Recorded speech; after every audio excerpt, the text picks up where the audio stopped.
I'm super excited about this episode, guys. This is about to be hilarious. Mainly because C, yo, what's up, D? C is a heavy ass pourer, and here we are. What's up, C? We just made it through a full bottle. What's up, D? Literally in less than an hour, somehow the bottle is gone. This is D. This is C. And this is Black Meets World A. So we have 3 guests. And yo, the ratio switched up on us. Usually it's like more women than men, but this time we have some special guests. We're outnumbered, and it's gonna get funny because last time we talked about, like, remember we talked about lemonade, and it was us 3 women and 1 man or 2 men, and y'all were tripping, right? So anyway, we have Jonathan. This is for the fellas. This episode. This is for the fellas. We have some really cool guests in the room. Some people who are new to the podcast. We have our friend, our producer Mac. Mac. That's his title. Thank you. Yeah. Hey, how Mac. you doing? Why you say? We gonna keep it moving. Starting already. We have Ty, our audio engineer. What's up? What's up? And we have Jonathan from Blavity. What's good? Hey guys. So thank you for joining us. Thank you so much for being here. We're actually going to start off with a story that I have. So work story, right? It's not a work story. I'm gonna tell a different story because y'all will find this way more interesting. So last weekend I was in Huntington Beach, California, which is basically Southern California. It's Must be nice. You want to do this now, or we can do this now? Not just okay. So I was in Huntington Beach, California. Oh God! And I was visiting my friend who is a white male, and you made it too easy, D. God. So I'm staying with him, and his 2 roommates are 2 other white males. So one night we're all kicking it, whatever, and the one roommate says to me, "Yo, D, how black are you? Are you like what? Black girl black, or are you like black girl black?" The fuck? And I was just like, in my head, I was like, "Are you white boy white, or are you white boy white?" Like, I didn't even know. In my head, I'd be like, "You want this ass whooping now?" Or you after your next shot. Like, I was just like, what do you mean by that? Are you cool with this dude who asked that question? No, I just met him. I mean, I just met him on this trip. And he was like, well, I just wanted to know. And I was like, I don't understand how you think you can define my blackness. I'm the same person all day, every day. And he just looked at me like, oh, well, I didn't. I said, no. We cool. Just we can like skirt this whole issue because I have to stay here for the next 2 days. But I told my homeboy that I was visiting, I was like, he could get the hands today, like, just so you know. He was out of line. So then later the next day, he's sitting there telling a story, and he says, this nigga such and such is, and he was just so comfortable. I looked at him, and he looked at me, and he just stopped talking. I was like, oh, that's how he talks when you're not around. Just exactly. So it didn't matter to him that I was there because it was like, you're not around black people enough for anybody to check you.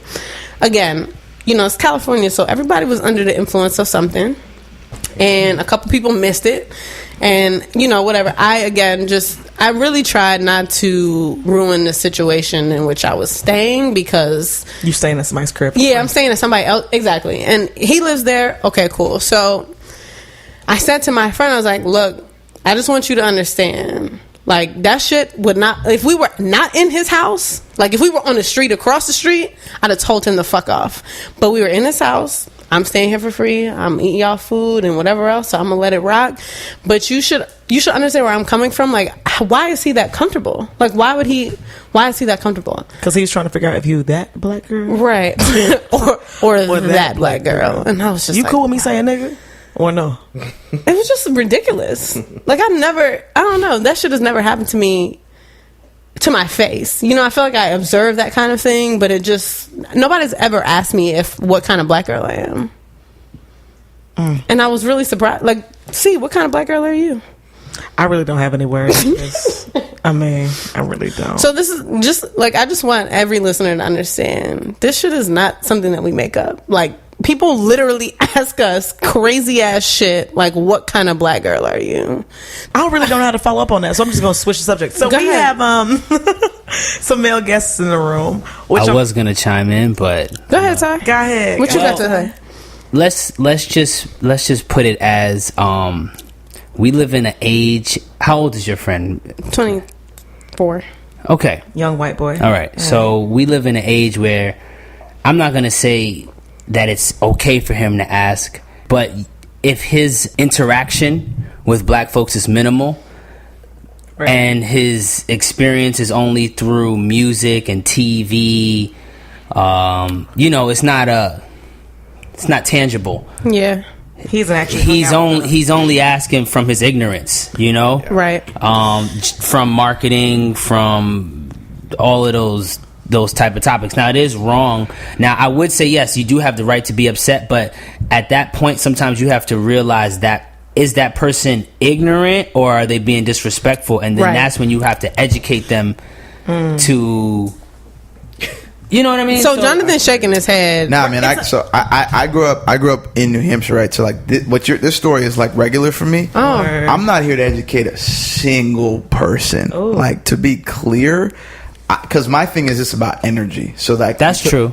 In my mind, I hear what you're saying. I think there are places and spaces for that, but if you have a fundamental issue and a personal problem if you're asking questions like that, and so my job in that space is to literally decide whether or not I need to stretch so my hands can be fluid, or I decide that like we are not ever going to engage personally ever again. And I agree with that. That's kind of like it's like somebody coming to you, like you talk about the topic, like we're going to fight right now. I don't need to engage with this type of energy. Right. And I happen to kind of I didn't grow up in New Hampshire, but I moved to Westchester, so I had like that culture shock. I said, "Oh shit," you know what I mean? Yeah. But it's also. It's like if I talk to the dude on the corner and he, hanging out, that's the typical stereotypical person. Oh, you white boy, you know what I mean? So it's like both sides most sides are so far on the opposite sides of the spectrum, right, that they're both ignorant. You know what I mean? They don't have that particular balance. And the fact that he was able to ask you that just shows you his comfortability. You know what I mean? Like, because he's been thinking that. But, you know what I mean? Yeah, no. He's just been thinking it, so he's always been having that thought. He just feels comfortable to express it to you because you obviously know each other. Well, the funny part was like I didn't know him, but one thing I said to my friend, I was like, "Look, I had to judge his intention." You didn't know him? No, I mean I just met him this trip. I thought that was your friend. No. This is the friend's roommate. Oh. Sorry. I thought this is somebody you knew. I was thinking, this is your friend. Damn. No, hell no. He just doesn't know. Nah. So that's completely different. That's different. A stranger coming up. The stranger, that's different. I thought it was your friend. So and the thing is, like, about that. Even so, though, to your point, Ty, like, I judged his intent, right? So he really seemed like he didn't interact with black people enough and was genuinely just like asking a question out of ignorance versus trying to come at me. Right. So I changed my approach in response to the conversation because I realized like he wasn't he didn't have malicious intent behind what he was saying. Granted, he was wrong, and in a different day I would have said, he's ignorant and it's offensive. Right. But at the same time, I'm also thinking the fact that he's on the West Coast. You know what I'm saying? Like, this might be, say what you want, but like there are certain people on the West Coast because it is so.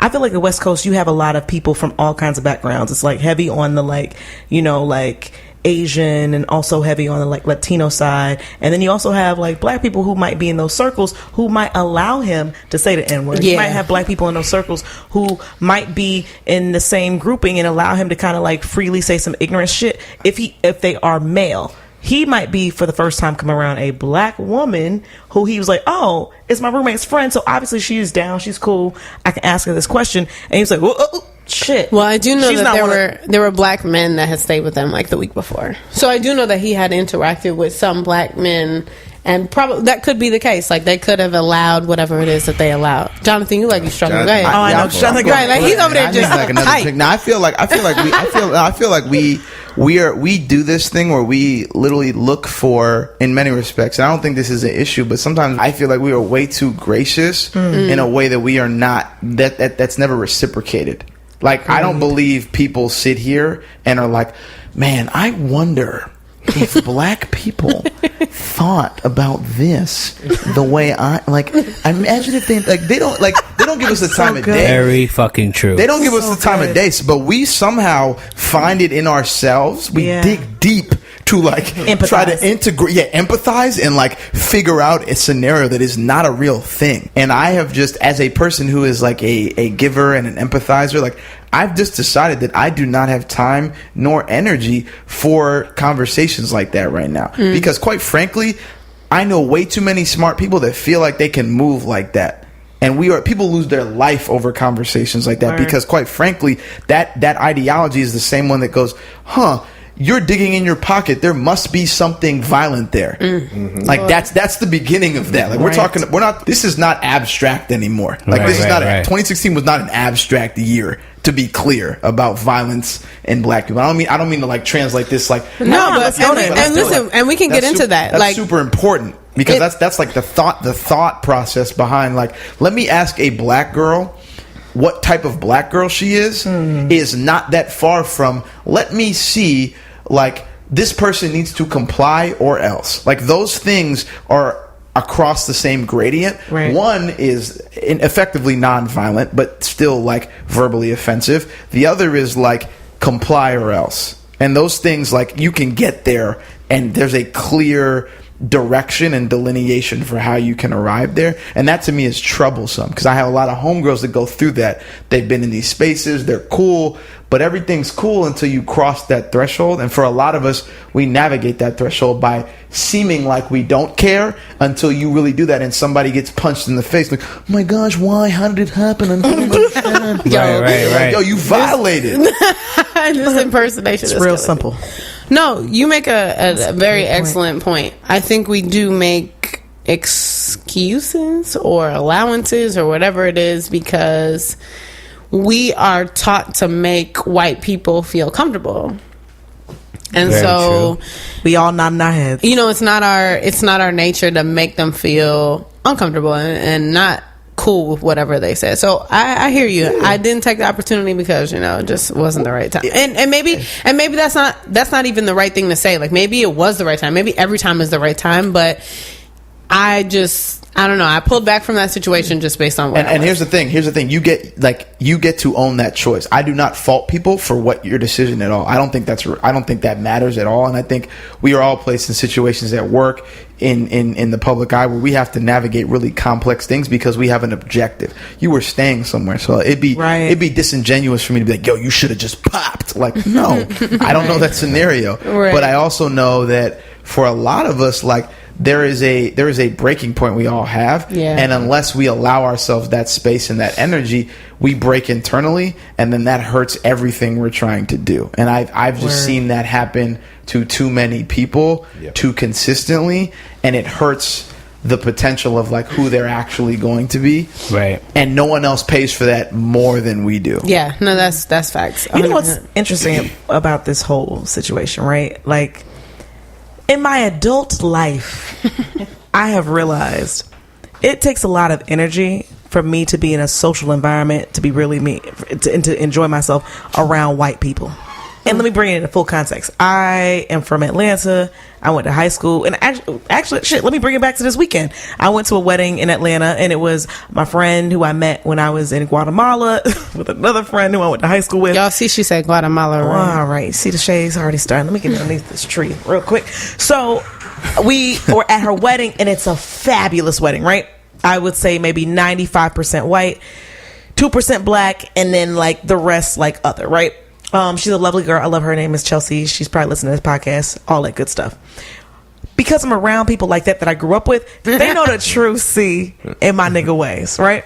So I will say this: when I'm around, if I'm not at work, I don't have the energy for me to really calculate how my speech and how I speak around my coworkers, because I have to make sure that I enunciate all of my words, and I'm not I'm not speaking in my slang when I'm from Atlanta, because in general, being in the North, people really don't understand what I'm saying when I'm talking like this. But at the same time, nigga will slip out of my mouth 1 or 2 times, and more than likely I'll be fed up with something that you're talking about that I just cannot relate to, or that becomes a little bit more that deals with politics.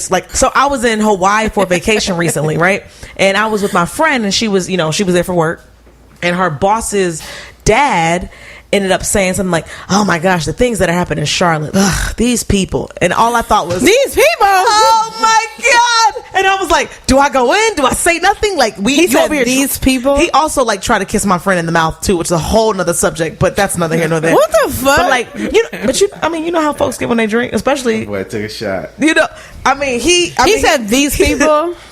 He said these people, and we all kind of like exited the conversation. Like everybody kind of like that's moved what you gotta themselves. do sometimes. But like, this is, mind you, this man is easily in his 60s. He's older. He's privileged. Lives in Colorado. All these types of things, right? He is not interacting with your normal like minority base on a regular basis. So when he's seeing these things on the news, especially if he's watching Fox News or whatever else, and mind you, I'm being the empathizer, right? He has an opinion, and his opinion is now being carried out in a group of people that have different, perspectives. And so for me, it was one of those times where I'm just like, I don't want to mess up this situation because we're around work folks, right?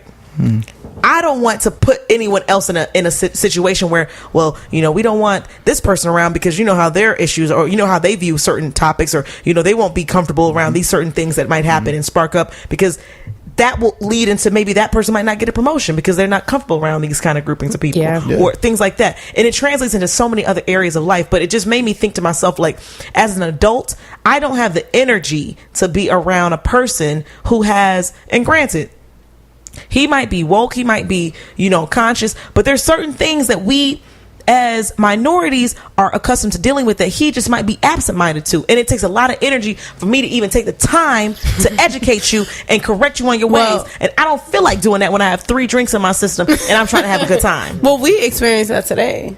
Shit. So yeah. So we had lunch today. C and I and Matt came, and our friend Dre was there, and we had a couple other people that we know, and we went up to a cafeteria, whatever. We're getting food, and this other brother that we know came into the cafeteria, and honestly, just a genuine gesture of like, "Hey, what's up? What's up, Mike? Right? What's up, Mike? Oh, Mike been on the podcast. Right? Mike OG.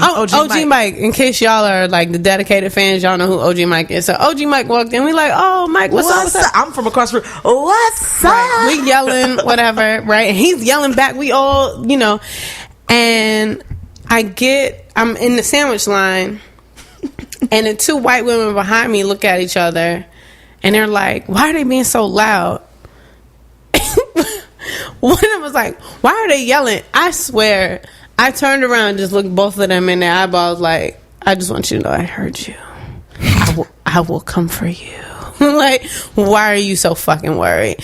And Mike was like, yo, it's because they not included. Like, they not in the camaraderie. Like, there's just certain things that we have to go through, but also things that we can relate to that they just can't relate to. Like, they don't get it. So I was just like, all right, I'm going to let them rock. But I want them to know that I saw them in their eyeballs.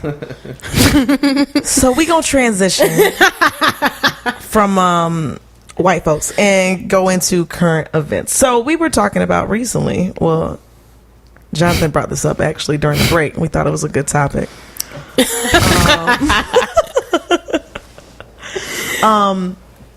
Cuffing season for this year. It's Game of Cuffs. For those of you who watch Game of Thrones, it's a cutthroat world. Early October. The weather's getting cooler. What you think, Jonathan? About the entirety of the game, or what? I don't know you. Yeah, what have you noticed recently? So I've noticed a few things. I mean, and this is New York specific because I live uptown, right? So I've noticed that there has been a direct correlation between a lot of the music we have witnessed this year and a lot of the activity that has been happening. What kind of activity? So quite frankly, it has been one of the coldest summers on record for a lot of people out here. What do you mean? Please elaborate. A lot of people thought they could win off how they usually moved, right? But you were looking at quite possibly some like just as a music fan, some incredible releases, right? So you're looking at Rihanna's album. Wow, crazy bangers. Needed Me. Savage. Right? Savage, right? You needed Sex with Me. So amazing. Crazy. You looking at Lemonade, right? Whoa. Maybe. Talk about it. Whoa. I mean, she was just going Hold in. up. The whole thing. The whole album. They don't love you like I love you. It's a lot. And now you got Solange coming in just, whoop, I'm still nice. You know why I'm here, right? And the cold Marshawn Lynch, you know what I'm here for. The Black Girl Magic. Oh, yeah. At the Olympics, right? So you're looking at, whoa. It's multidimensional. It's what different. It's level up. But y'all always been popping. Like, we know that. Right. But here's the thing. The energy around that requires you to move differently. Because here's the thing. If you were one of those people who like somehow just thought black women were like average, your whole life is messed up. Like everything about your life is different. Like you can't, like people who might not have had a lot of self-confidence, like woke up and were like, I am so lit. What do you mean you can't come on a date with me? What are you talking about? You see what I'm doing in Rio? Nah, like I'm about to be winning. So I think it's a different level of energy. But I think when it comes to this general season where people are like, yo, is it us? Or like, what's good? And you out here sending like little SoundCloud links, like, check out my favorite artist. I thought about you when I heard this. Oh, is that the game right there? Is that the game? Shit, I ain't been put on that game. Right. I don't know. That's not me. I don't know. It might be somebody else. But the reality is like, too much. Don't give away too much. Yeah, the reality is like,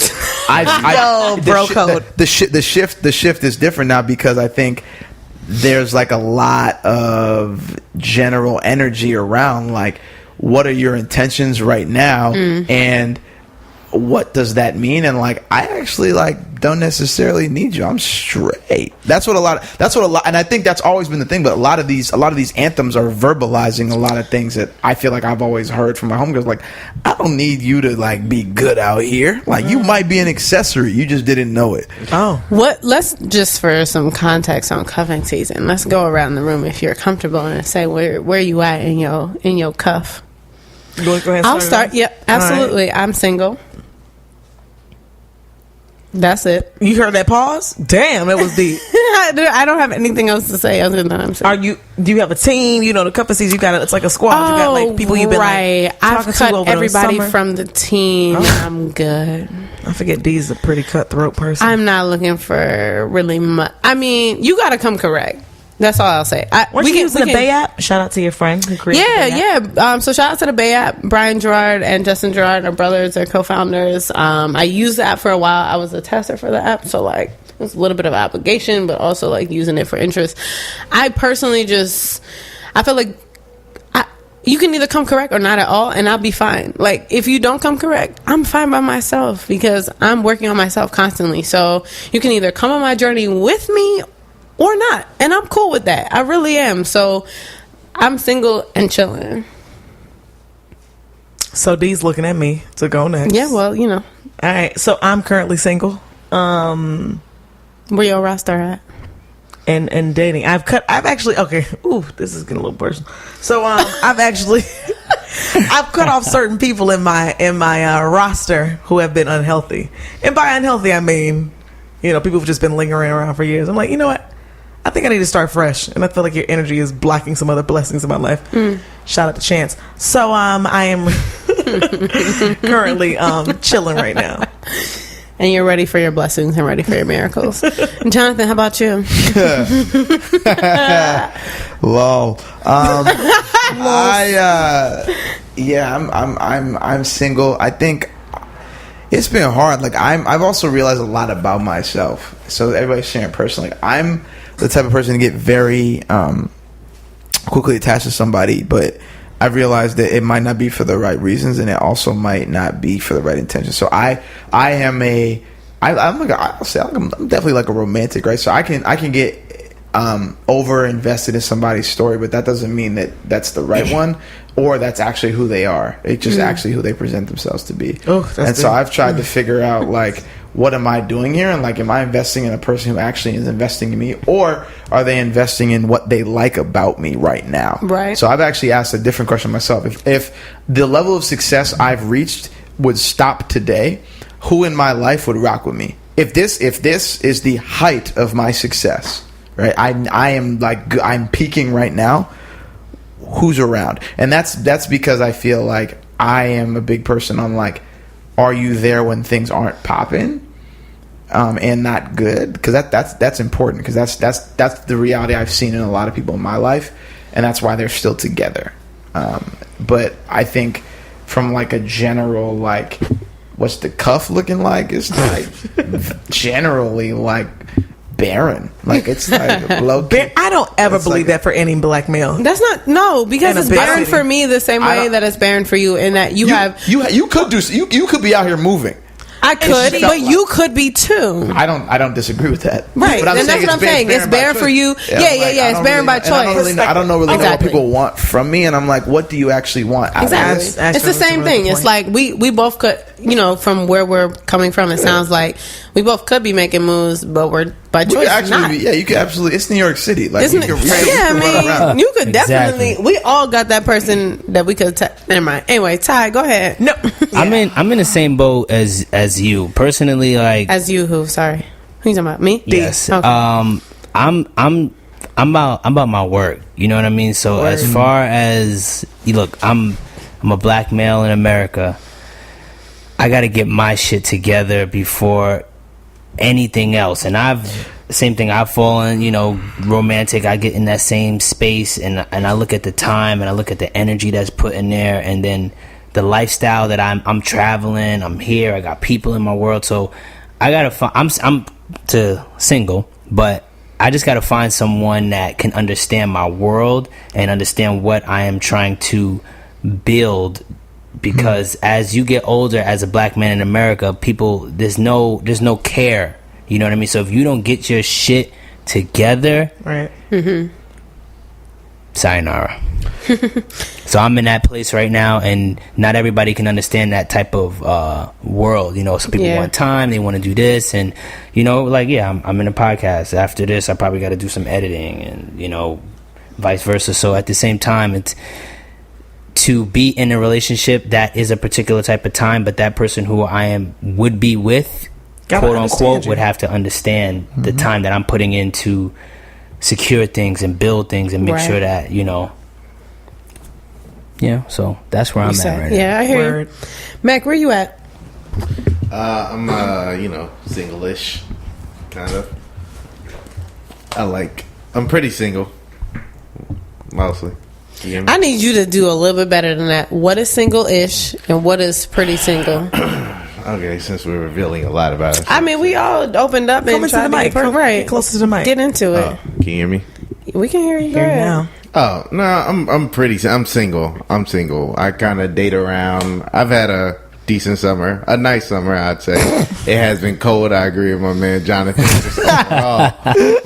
Just the landscape out here. But I mean, I've been single for probably a good 2-3 years. So this New York dating landscape is it's pretty good with me. I'm very familiar with it, so I kind of know how to move. You're happy about, but like that. Yeah. I'm surprised by that. Like, we're 5 people in a room, all of us good-looking people with jobs, hustles, no priors, no kids. You know about my past. It's a different life. Shut up, see.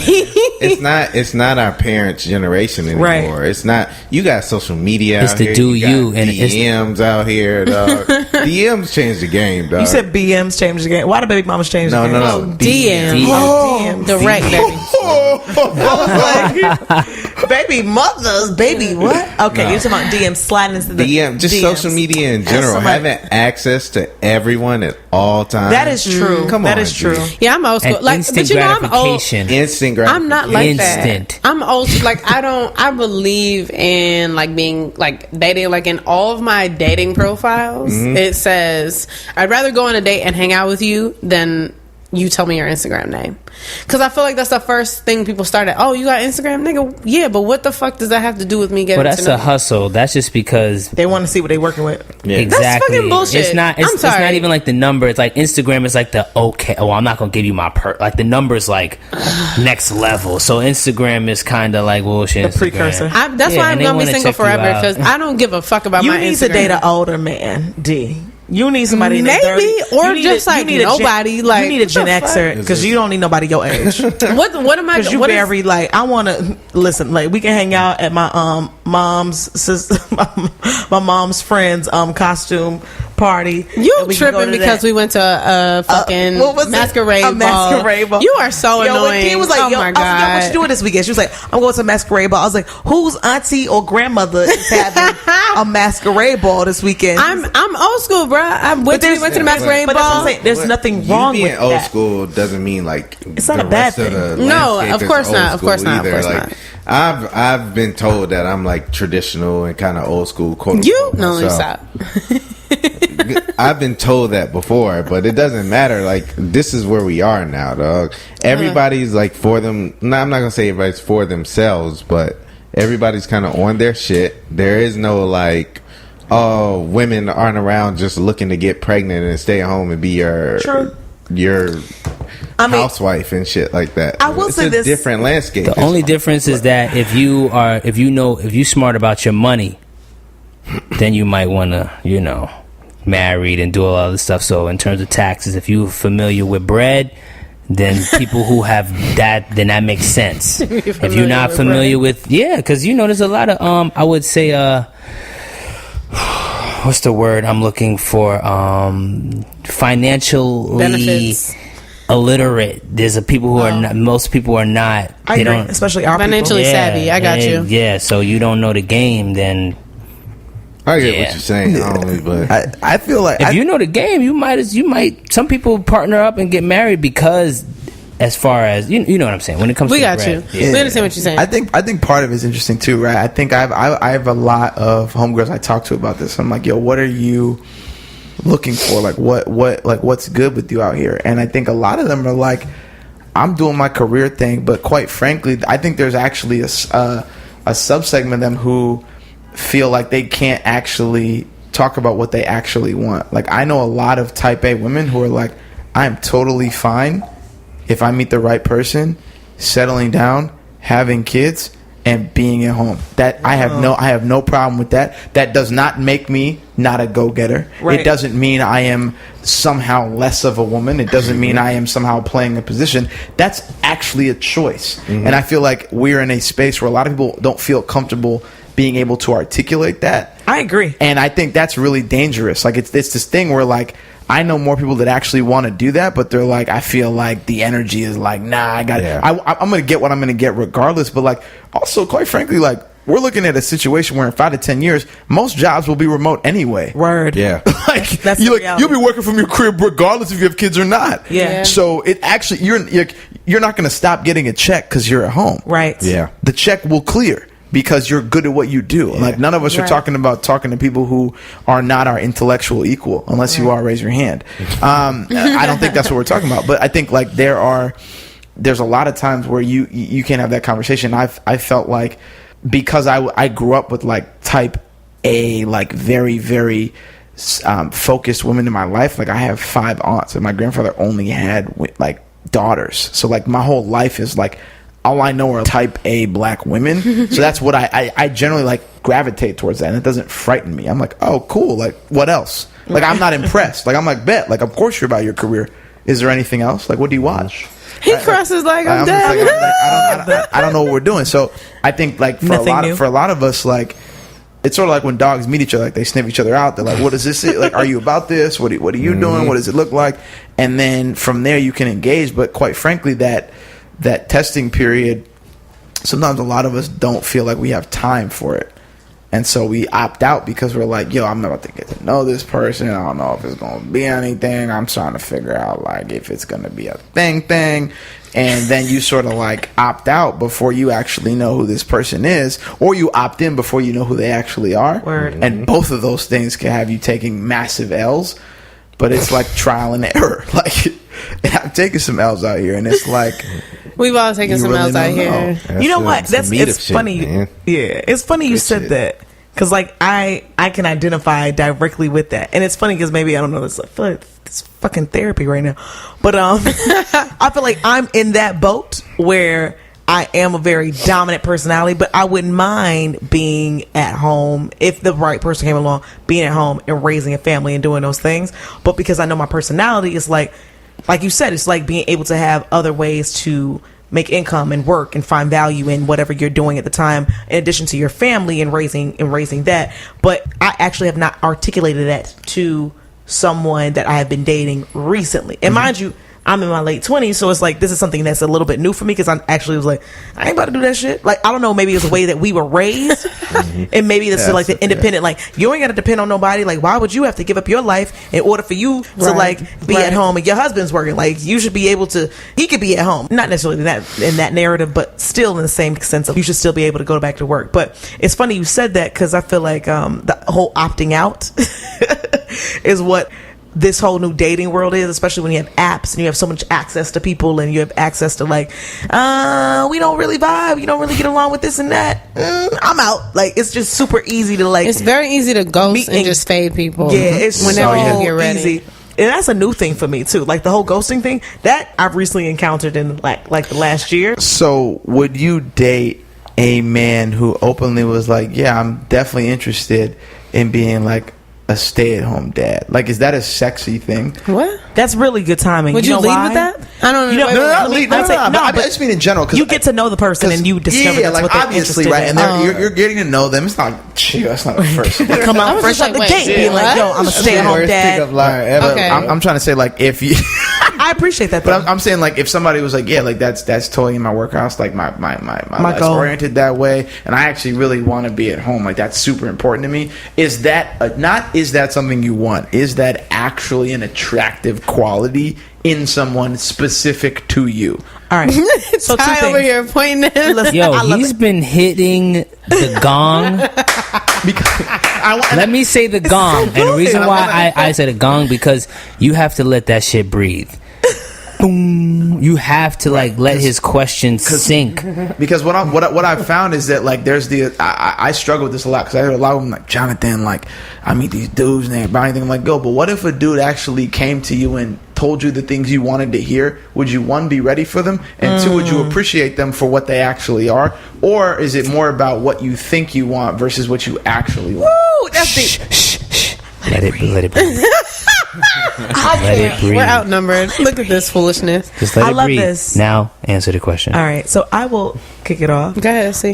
Two things that I have had some self-actualization on recently is that I do have certain standards. I'm like, I want a God-fearing man. I want someone who has like family values, all this stuff. I'm like, yo, I don't even know really the last time I went to church, and I gotta really check on like, yo, hey, so how's my mother doing? Like, don't get me wrong, I'm being sarcastic, but these are things that are relatively true. Mm-hmm. You know what I'm saying? So it's like, I need to check myself before I go ahead and have these standards. And granted, I just watched, like, you ever seen the movie The Intern? Robert De Niro? Yeah. So he actually, what's her name? The girl who plays Anne Hathaway is very like career driven woman, and she has a husband who is stay at home and he raises their daughter.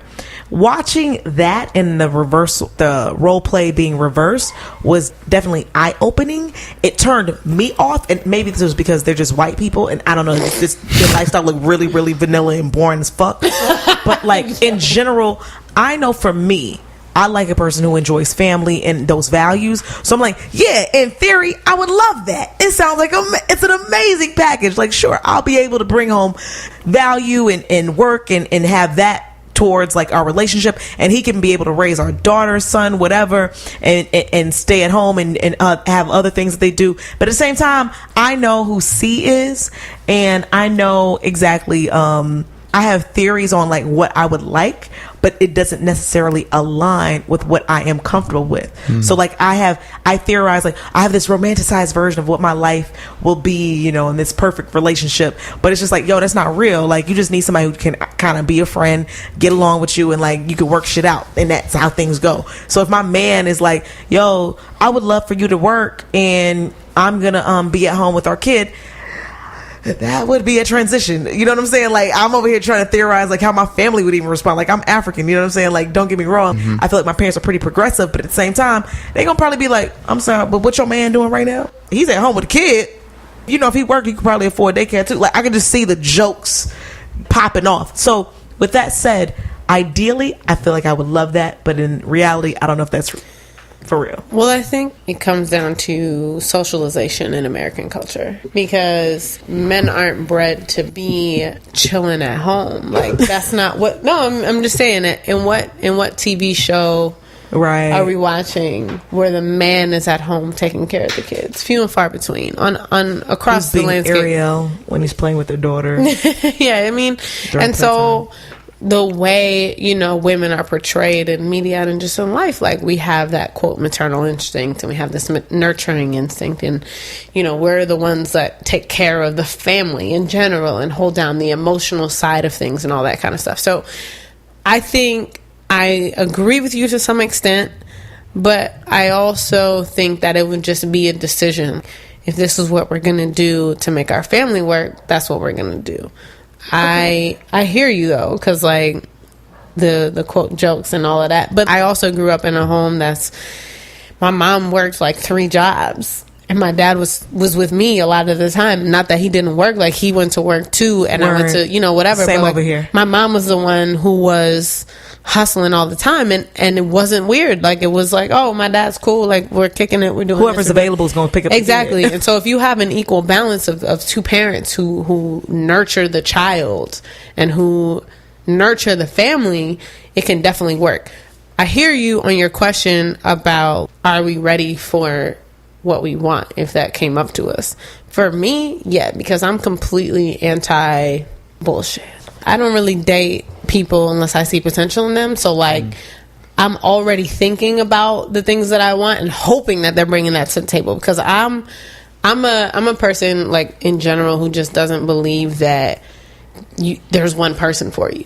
So if you're bringing to the table what I'm looking for, you already setting the stage, and then it's about the things after that make the relationship long term. But like I don't see that as a barrier at all. If you come into me with the shit that I'm looking for, I'm like perfect, because I don't have to deal with no more fuck shit. Question for the fellas in the room: would y'all be comfortable being stay-at-home fathers, house husbands? Yeah, generally speaking, I would say no. But at the same time, I understand, like, if I'm married to a woman and we have children and that's the path our lives led to us, I'm not going to flake on it or some shit like that. I'm looking at it as an opportunity, like, to do what you want to do. Like, God put you in this position to discover what your next move is. You'll always have a next move. It's not like you're going to take care of kids and that's the end of your life. My mom was a quote-unquote stay-at-home mom, but she started a business from our house that significantly, like, helped out with everything.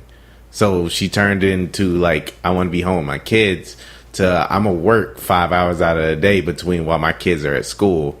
And if my kids are sick, I can run down the street and pick them up and shit like that. And that worked out extremely well for my family. So I'm not as caught up in, I talk a lot of shit, but I'm not as caught up in, like, sure gender, but I'm not as caught up in gender roles as to think like that's emasculating or some shit like that. Like, no, I'm going to be the man in my house regardless. Fuck that.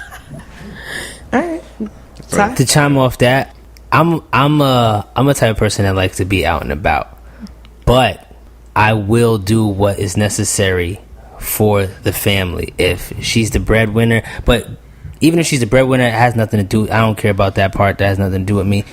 But like he said, I would definitely be generating income some way, some shape, form. You know, I love kids. I used to be a counselor for like 10 years. So like, I love the kids. So I have no problem being home and doing that type of work. But at the same time, I want to be able to bring something to the table, you know, besides taking care of the kids. And I know I can do that. But at the same time, I want to still feel as if I'm able to contribute. So, and plus, like, you know, as Jonathan said, this day and age, you're going to be working from home anyway. You know what I mean? Like, at this day and age, I feel like there is a way to bring home money to the table while still being able to take care. But I definitely like to be out and about. If they get a particular age, they're gonna be out and about with me. That's just how it is. Like you stay in the house for a certain time, but then all right, you old enough. Let's go. Let's be out. Let's get in the field. I hear you. Game time. All right. Yeah, I don't think it's an issue for me, really. I think another thing that I've been like really thinking about recently is, if this person, like, love is a chemical imbalance, right? Like that's what we're sort of talking about. Like we're operating on the sense that you like really love this person. And in my mind, my parents have been together for like 29, 30 years, right? And so like you cannot do that type of commitment without sacrifice. Like, and I think this is the other conversation. Like, you're talking about, you have to give something up at some point to persist in this thing if you believe that being with this person is important. And I don't know what that sacrifice looks like, but you can have everything you want. It might not be at the same time, though. And I think that for a lot of us is what's really tricky, is because we have all these ambitions which are important and they are helpful and they drive us. But there are times in which you do certain things, and that is my definition of love that I have seen, which has been purely based on sacrifice. I watched my parents like not do things so I could go to college. And so for me, I'm like, okay, like I need to make the rest of their life the best of their life. Awesome. If I'm with a woman, like I'm going to literally love you to death. And in theory, in this conversation, to life. So if I'm at the crib and I'm still securing the bag, like the bag is still there. If your lifestyle is such that you travel and you do that, that's a conversation I should have had way before this. I think the conversation, like, I should not be surprised by who I married. Like, if we really were together and I was like courting you and I was like, I love you, I should know where you're at, because I want to be intimately involved in your growth. Right. If not, like, don't be with me. Ooh. Like, I think to me, I'm trying to, like, this partner thing is important. Like, if I've learned anything in 2016, it's like, for me personally, there are people who I think are good dolo. I'm not one of those people. Now, I don't know who that person is that will help balance me and help take me to that next level, but I know when I find them, it's over for everybody else. It's literally like, and I think that's the conversation we're having here, is like, people don't get less attractive, they just don't become options. Like you can see somebody still dropping gems. Say that again. So people don't become less attractive. You're gonna be out with somebody, you're like, yo, they find like they're bad, but like that's not an option for you, because you know what you have, and like sacrificing that for somebody that looks good or they're popping, like you're gonna take an L on a couple different levels. And if you really love that person, you're gonna realize that it's not worth it. Facts. Like, and not a lot of us are there yet, and I don't think we have to rush that or we have to like accelerate that. But I think this conversation is important because we're talking about actually knowing who that person is and being like, yo, I love you, thusly X, Y, and Z. Right. And I know you're going to be there for my life, and you're going to help me grow. Like, if I'm with a woman who is traveling and I'm in the crib and I'm doing my thing, she's absolutely going to be the person I want to build this with. And I'm going to come to her and be like, yo, I actually want to try this. Like, can you help me? How can we make this a thing? Because I want us to win. Full stop. Word. That was deep as the fuck. Well, it also sounds like you all, but you, Jonathan, in particular, have a handle on like what you think a relationship is. And I think that's kind of the critical flaw. Like, people kind of know what they're looking for and they know what they want, but they don't know how to be in a relationship. And I think that's where millennials and people, you know, I'll say my age because she swears she's not my age, and people my age falter is like, they don't know how to be in the relationship. That's a good breakdown. They like people, they're attracted to people, but they see too many options, and they don't separate those options. They keep all the options on the table, and it makes it difficult to actually commit to one thing. Especially when you are dealing with people who weren't raised in a home that had both parents. Yeah. Well, or raised. Now, granted, we all have different demonstrations or examples, excuse me. Yeah. Relationships. You can't say probably. Right. Yeah. That's true too. But yes, there are people who don't seek to be in that and are following hearing a lot of music and what it's promoting and what it's influencing a lot of like young kids. It's just like, I can have many girls, I got many guys, I don't have to settle down with one person. Like, fuck love, like people gonna hurt you anyway. Like, I feel like that is what is disseminated to most of the masses, especially in terms of like, work on you, don't trust anybody, like you can't trust these hoes, you can't trust these whatever. Like, I feel like that is what's disseminated versus like speaking in love and speaking of building and growing and things like that. I feel like that is what is like the outlier. And even, I'm not even trying to be funny, but you know, Beyonce and Jay-Z were all good until Beyonce said like, this nigga was fucking around with Becky with the good hair. I mean, granted, I'm a and we questioned it, like, wait. At the same time, like, I'm gonna say this, this is out of character, I'm a B stan. I feel like if a certain person has a certain amount of access and a certain amount of money, they're gonna do what they want. At the same time, you will not sacrifice or put on the line the empire that you have built and the opportunities down the line that you will have for that one thing. So you might make some mistakes. Jonathan's ready to go. Jonathan is about to go, but you know where home is. And she might have done it just for money, but that's just me. Look, you could get a Tasha and Ghost situation. You know where home is until you don't. Power? All right. Until you don't. Jonathan, go ahead. Until you don't know the combination to your own penthouse. So here's the thing about Lemonade. And I, as a person who has a plethora of black women friends and people that look after me and big sisters, right? Yeah. Is that what was said? Because I think, like, again, I like when this comes out, like, I want to be really clear here. The Bayhive is super important. I want no beef. I don't want any savagery. I don't want static with them. Like, y'all are phenomenal. Listen, we're in the Beehive and we support Jonathan. Shout out to Baby Hairs. Shout out to people who use Shea Moisture. Snatched. All I'm just saying is that at this point in life, like, what made Lemonade so interesting was, like, when you tell the right kind of story and you have built your fan base over the course of your career, you can say anything and people will start to create the narrative that they want to believe about the thing that has not been confirmed. And she doesn't write all her shit. And I'm not saying that, like, it is true or it's not true, but I'm saying, like, what was fascinating to me as a person who loves words and a writer was, like, you're looking at a couple.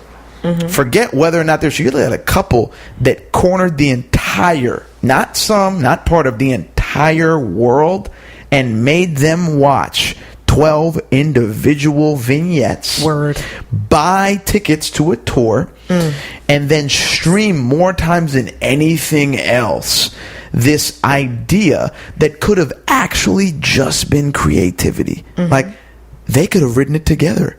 And then been like, you know what's going to happen? A $300 million tour.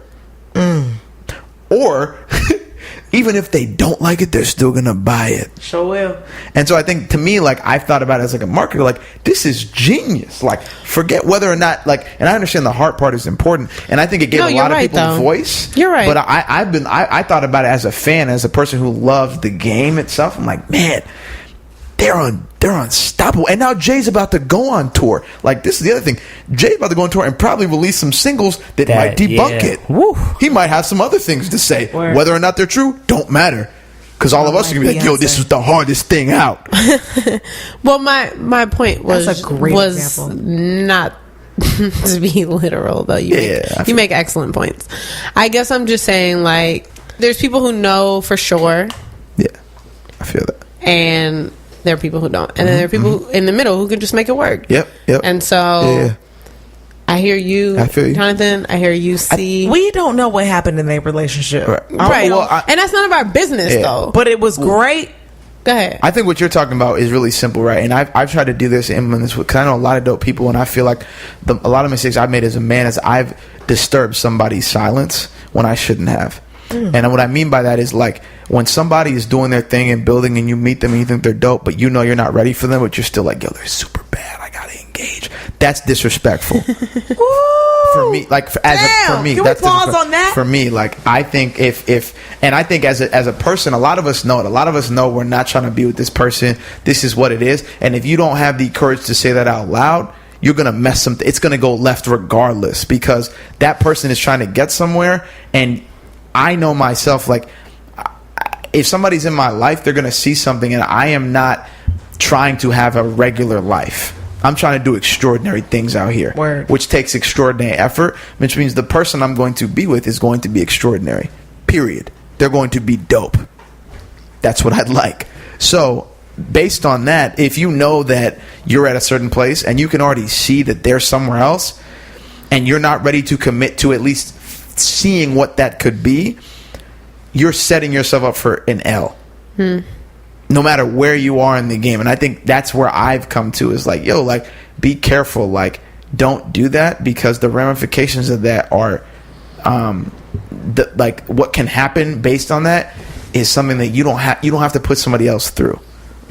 Like, I'd rather go through my process and in some respects be alone than have somebody really try to get to know me, and me knowing full well I have no interest in pursuing something with them, have them attached to my life. That to me can't work. It's just unfair. I agree. That's some deep stuff, boy. I appreciate this perspective. You just need somebody who's going to invest in you the same way that you're going to invest in them. I think that's what it comes down to. Whew, we talked about cuffing season. So much, right? That was. Listen, man, we've talked real about deep, a lot. real quick. That was some deep shit that just happened in here. You can feel it. You can feel it in the air. We are like introspective as hell right now. Everybody thinking about what they doing. I'm about to go home and meditate. Right. That was great. It was great. I think we covered a lot of things that we needed to kick off, I guess, cuffing season with, right? Yo, cuffing season. It's getting cold. New York is getting a little chilly. Yeah, it's a little It was brisk. beautiful today during the day, but like it's getting cold at night. Which means it's... So what you're trying to say is cuffing season. Yeah. All right. So we can so we're gonna have a full cuffing season episode. Hashtag uncut, the way we did with Brother E last time. Oh man, we'll hit that soon. Yeah, we'll hit that soon. So y'all know really where we are. Even more next time. Whew. But with no further ado, we want to thank everyone who joined us today. Yes. Shout out to Jonathan, Ty, what's up, and Mac. Yep. For joining us. We appreciate having the brothers in the room. Word. Shout out to C. Shout out to you, D. Oh, thanks. All right. We having a moment. Just riding the wave. All right. So follow us on all the social media. Black Meets World on Twitter. Black_Meets_World on Instagram. You can follow us on Black Meets World on Facebook. Are we gonna have a Snapchat? I feel like we could, but that shit would get reckless. Never mind. You can send us an email at blackmeetsworld@gmail.com or info@blackmeetsworld.com. Snapchat's coming right along with our 1.5 year anniversary. Right along with the anniversary party that has yet to happen. So y'all have a blessed evening. Bye.